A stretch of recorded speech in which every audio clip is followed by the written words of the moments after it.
Today I F up. Today I F up by unintentionally taking truck stop heroin to avoid a trip to the ER.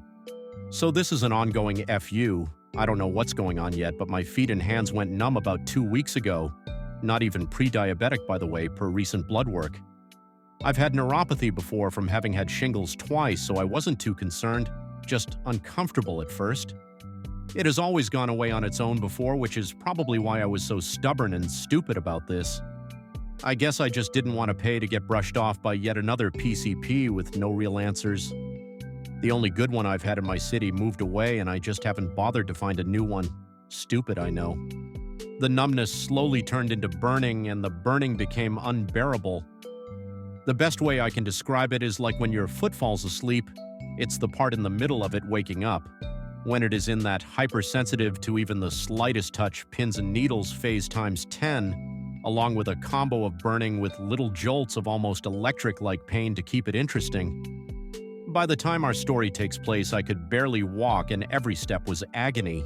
My hands began to feel like I'd been scrubbing them with fiberglass and were so incredibly weak I could hardly hold my phone or write. It's just relentless. The pain never lets up, not even for sleep.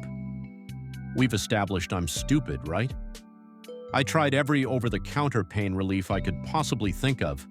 Aspirin, ibuprofen, Voltaren gel, ketamine, as prescribed by my psychiatrist helping with chronic pain was an unexpected but welcome bonus.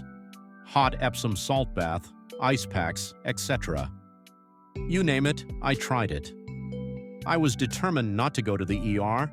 I have an appointment already set up with my endocrinologist in early January. I convinced myself I could wait it out.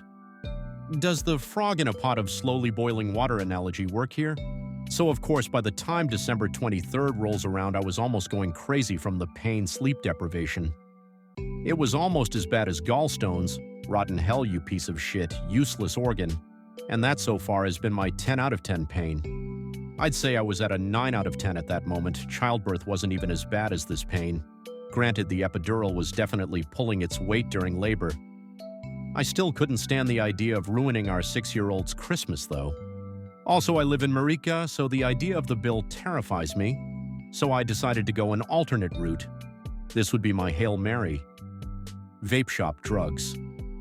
So my husband is kind of buddies with the owner of the local vape shop and had told him about what I was going through.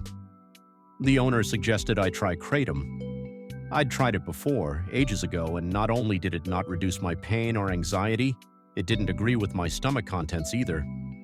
I haven't done Kratom or any of its like in years though, so what do I know? Maybe it's better quality, more effective these days? I told my husband, who had fully been on team go to the ER now for a while, that I'd try his buddy's Kratom idea and give it an hour. If it didn't help, I would tap out and go to the ER, forever labeled a Grinch.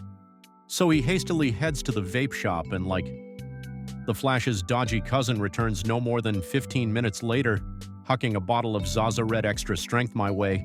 If you know, you know. I did not know at all. I skimmed the back to see how many capsules to take, but there was no specified dose, so I just took 2 capsules like I did years ago. I laid down and set an alarm. I wasn't hopeful about anything either way at this point. I was exhausted. To my great surprise, though, after about 20 minutes, the pain just started melting away. It was glorious, euphoric even, one might say. The Zaza Kratom has saved the day. My husband, who was already my hero, even offered to finish up wrapping gifts and get the prime rib prepped for the Christmas Eve dinner. Shortly after, I fell asleep on the couch while doom-scrolling Reddit. I couldn't remember the last time I'd felt so relaxed. I finally got a good night's rest. Pain was what woke me at 5 a.m. the next day, Christmas Eve, but I had my stopgap solution until my endocrinologist's appointment. You don't scare me, pain. I took 2 Zaza capsules and within 30 minutes was up and moving around.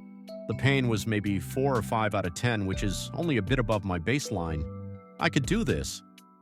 The only thing really bugging me was being itchy. I was itchy everywhere. So itchy.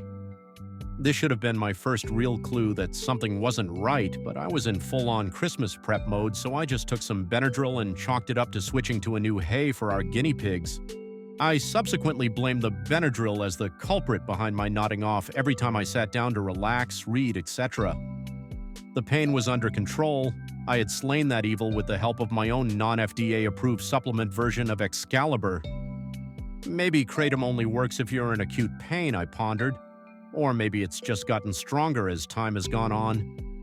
In the back of my mind, though, there was a familiarity to the itchiness, sleepiness, euphoria tied to post-op pain meds, post-wisdom tooth removal, recovery, etc.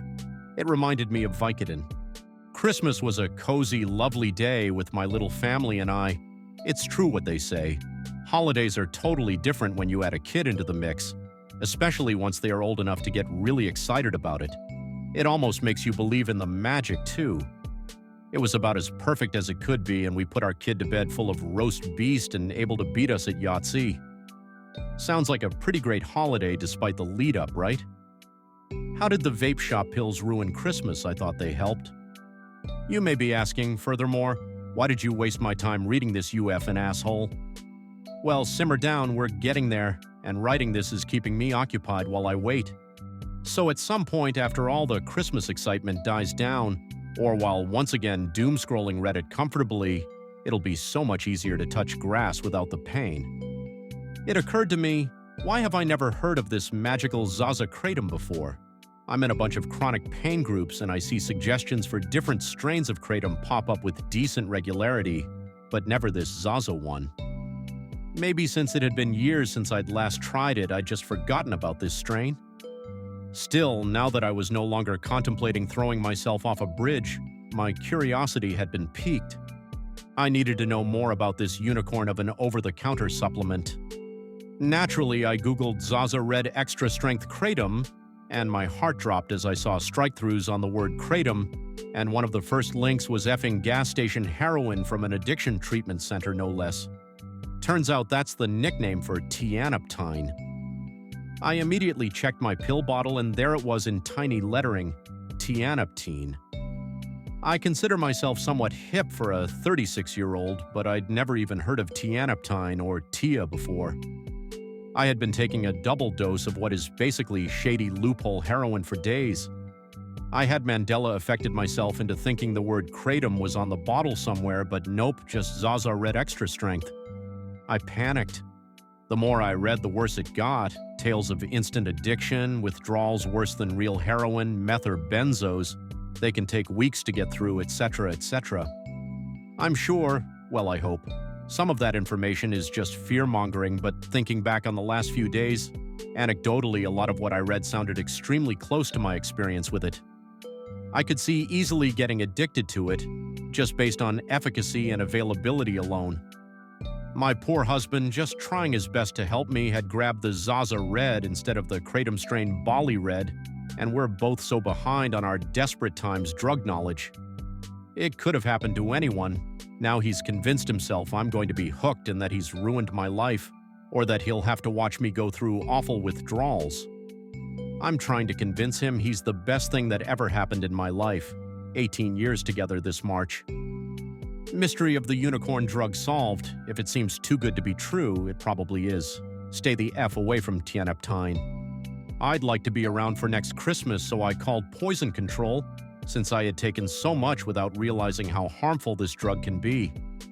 They said do not pass go, do not collect $200, go straight to the ER. I'll probably be in the waiting room until next Christmas because everybody who didn't feel well on Christmas but didn't want to miss out, me, floods the ER the day after. It took me forever to even type this out because invisible fiberglass mittens are back in style. Hopefully they can figure out the reason these shenanigans started to begin with, the pain. If anyone is interested, I can post an update if I get a diagnosis. If there is anything to be learned from my tale, it is to not be like me, a massive, calamitous idiot who didn't even bother to read the fine print and should have gone to the ER when the pain started. Remember that frog analogy? I'm the frog. As the ones who are actually hip say, I'm cooked. Top comments. That shit's pretty addictive, but keep in mind the people who have horrible withdrawals are typically going through 1 to 2 bottles of those Zazas a day. I'm sure you were fine. Yikes, that's really unfortunate you're going through such pain. Here's hoping you find out what's going on with your hands and feet, and here's also hoping it's something that can be treated. Is it weird I want to try it now? Joking, not joking. Incredible read. Your Christmas Day bit read like a pleasant dream sequence. I'm so sorry you're in so much pain. F that. I also have chronic pain and chuckled at the thought of scrolling through the subs looking for Zaza. You will be fine. I have taken multiple bottles of Zaza in one go and been fine. Kicked the habit since then. This would be great as part of an argument for universal health care. You are resorting to illicit drugs to deal with an issue that I would have just gone to my general practitioner as soon as possible about, and that would have cost me nothing.